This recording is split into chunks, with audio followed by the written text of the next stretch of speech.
Bonjour à tous. Il a été mis en terre le vendredi dernier auprès des siens.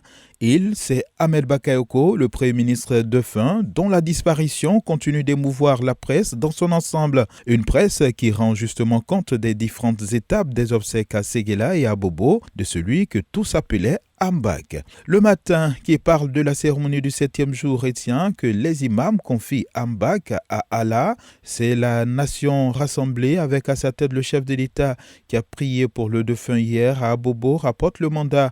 Mobilisation et don à la dimension de sa générosité à Abobo hier, c'est ce que retient aussi l'intelligent d'Abidjan quand Fraternité Matin indique que des sacrifices, des bénédictions, des invocations ont été faites pour accompagner le défunt homme d'État. Le jour plus s'intéresse pour sa part l'impressionnant héritage que laisse Ahmed Bakayoko à la Côte d'Ivoire et de retenir de l'homme qu'il s'était fixé comme objectif de réussir tous les dossiers qu'on lui confiait, du ministère de la Sécurité à celui de la Défense.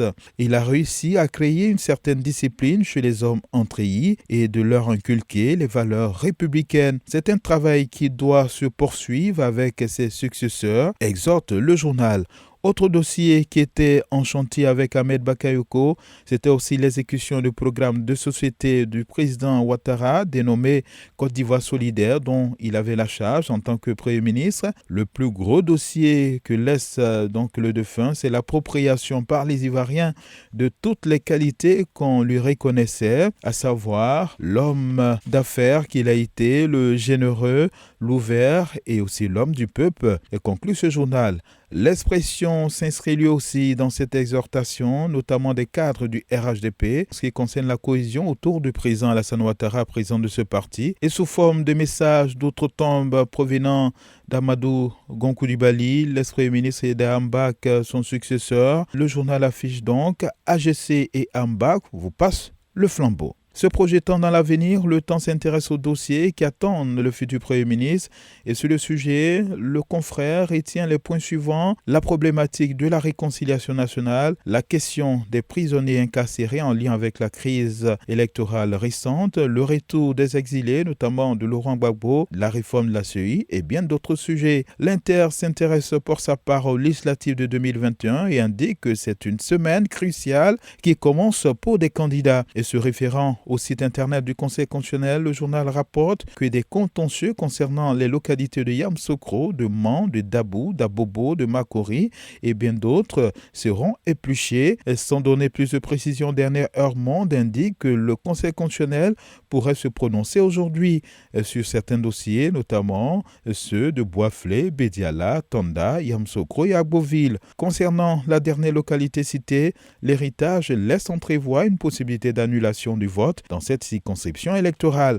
Contentieux des législatives 2021, des dossiers chauds qui seront examinés du lundi au jeudi, met en lumière le temps. L'heure est aussi au bilan de ces législatives du côté du Front populaire ivoirien, dirigé par Pascal Affi-N'Guessan, qui du reste dit ses 4 vérités au cadre de son parti, après ce que notre voix qualifie d'échec au scrutin du 6 mars dernier. Et morceau choisi des propos tenus par le président de ce parti, nous citons: « On ne gagne pas une élection quand on n'est pas présent sur le terrain ». Fin de citation.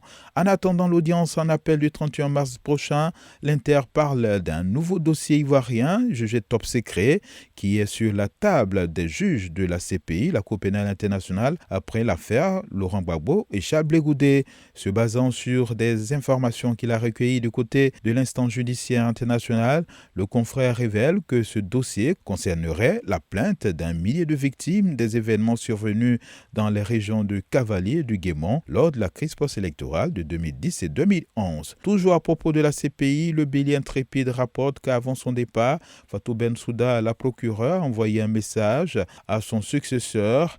Elle dit ne pas douter que celui-ci continuera de renforcer le bureau et dans ce sens, il s'appuiera sur les réalisations des 9 dernières années qu'elle a eu à gérer ce département de la CPI. Effondrement d'immeubles, un autre drame hier à la Riviera Bonomin. Après l'écroulement il y a 2 semaines d'un immeuble à Anono, les balcons d'un immeuble ont cédé, occasionnant des dégâts matériels. Et cette situation révolte le nouveau réveil qui s'interroge en ces termes: il faut combien de morts pour que le gouvernement s'en préoccupe? L'expression note que le ministère et les propriétaires se rejettent la balle de ces effondrements d'immeubles. Bonne journée. Radio de la paix. Se parler, s'écouter, se comprendre.